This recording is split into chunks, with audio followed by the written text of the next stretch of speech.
have trouble practicing? So do I. In this video, I want to show you 4 ways that we can trick ourselves into practicing more.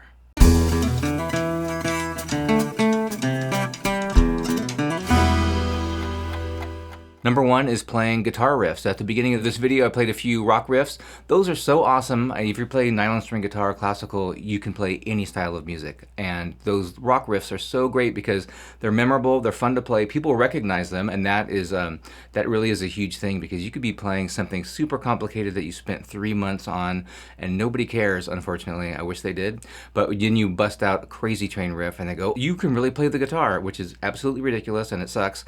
But it is fun playing those riffs because people recognize them, and what a lot of us are doing as guitarists is we want to engage with people. Of course, we don't have to do that. There's a lot of self-satisfaction that we can get just by playing for nobody else but ourselves. But even in that case, learning these riffs is such an awesome way to practice because they are easily digestible, they're nice and short.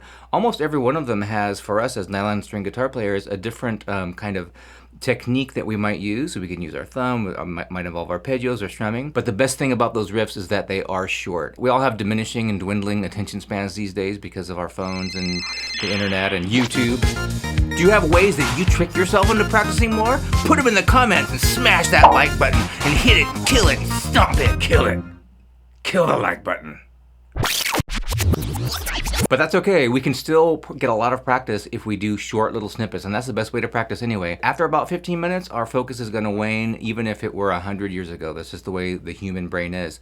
And by the way, here's a bonus tip for you. Do the more unfamiliar and harder stuff first when you're practicing, and the stuff that's more familiar to you, like repertoire and songs you already know, play those after those 15 minutes or later on at the end of your practice session because you're more familiar with those and it takes less brain power and less focus. That's counterintuitive. We usually like to start by warming up, and of course we should warm up, but if we do that familiar stuff first, after about 15 minutes, our mind can go elsewhere, especially nowadays. Another way to practice more without feeling like you're practicing more is to improvise. Now, a lot of classical guitar players, they don't really get into this because they're reading pieces and they're just doing what it says on the page, but there's nothing stopping you from learning a few scale shapes and playing over backing tracks that you can make yourself.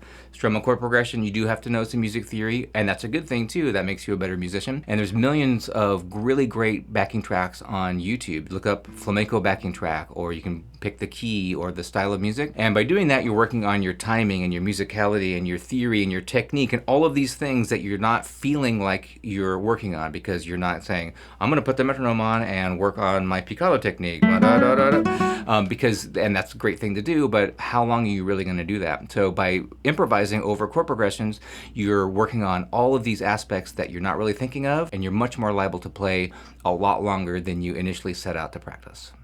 Another thing you should definitely do is make your goals smaller. So that sounds counterintuitive, but what I'm getting at here is if you told yourself that you should practice 5 minutes a day, that sounds ridiculous, right?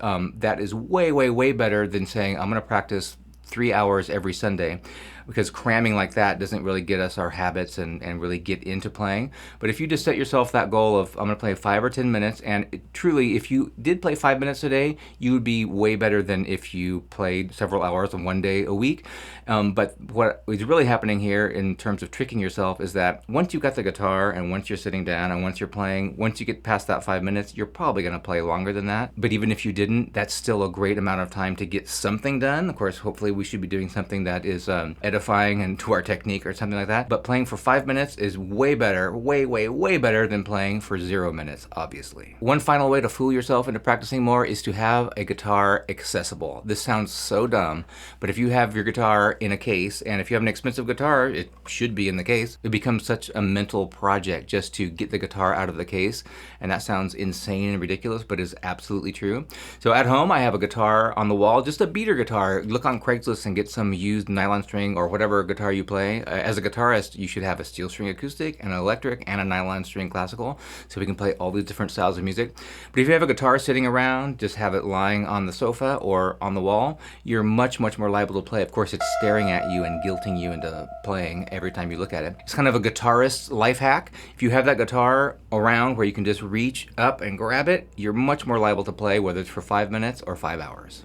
And assuming that you are practicing more, check out this video where I show you 10 mistakes that are killing your playing.